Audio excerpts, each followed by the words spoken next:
I believe it's the dream of every Brazilian to win a World Cup. They actually haven't won a World Cup since 2002, so I really feel like they're due, and if I raise my hand and tell you right now, I think they're my favorites to go and do it because they're so deep. What is up, everyone? It's arguably the most handsome defender in MLS history, Jimmy Conrad, and let's talk about some of the best players at this year's World Cup and what makes them so special. Let's get after it.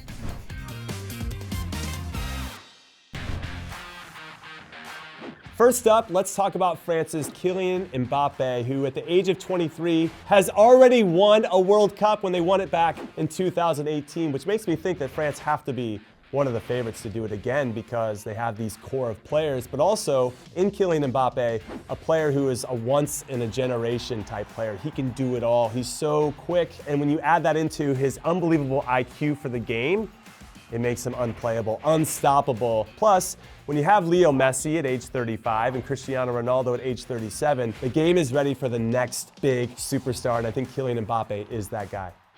When I think about Kylian Mbappe and how he fits into the French team overall, he's the catalyst, the protagonist for that attack, and he has to figure out a way to get the ball, and they need to figure out a way to get him the ball in good spaces on the field. What I really love about his game, though, is his change of pace, his speed. You think you got him, and then he's gone.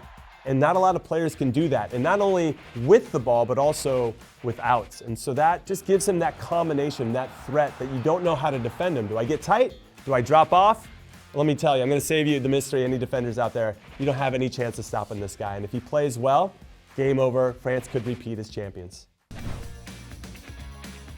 Up next, we have to talk about Neymar because I believe it's the dream of every Brazilian to win a World Cup. When you think about the biggest names, you have Pelé, Bebeto, Romario, Ronaldinho, R9 Ronaldo. All these guys have a World Cup on their resume. Neymar doesn't. All he has is an Olympic gold. So I think it's going to be of the utmost importance for him to lead this generation of Brazilians to the World Cup. They actually haven't won a World Cup since 2002. So I really feel like they're due, and if I raise my hand and tell you right now, I think they're my favorites to go and do it because they're so deep in so many different ways. But if they are going to lift this trophy, Neymar is going to be a very big reason why, because the attack runs through him. He has to have his touch, his fingerprints on every play going forward. And he also takes the free kicks, he takes the penalties, he takes the set pieces. So he's going to have a heavy influence on how far this Brazilian team goes. Now it's just a matter of, can he share the ball with the other players who are also equally talented to make sure that he's balancing out how they are in attack, because if it's the same person over and over and over, they become easy to defend.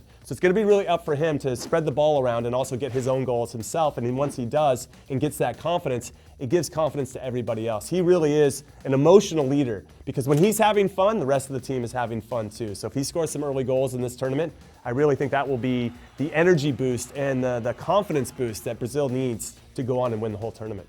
So that's it. That was my comprehensive breakdown of some of the top players at this year's World Cup. So do you agree? Do you disagree? Did I leave anybody out? Let me know in the comments, and then make sure you come back to see more episodes of the Players Breakdown, and follow me on social media, of course, at Jimmy Conrad on all of the platforms.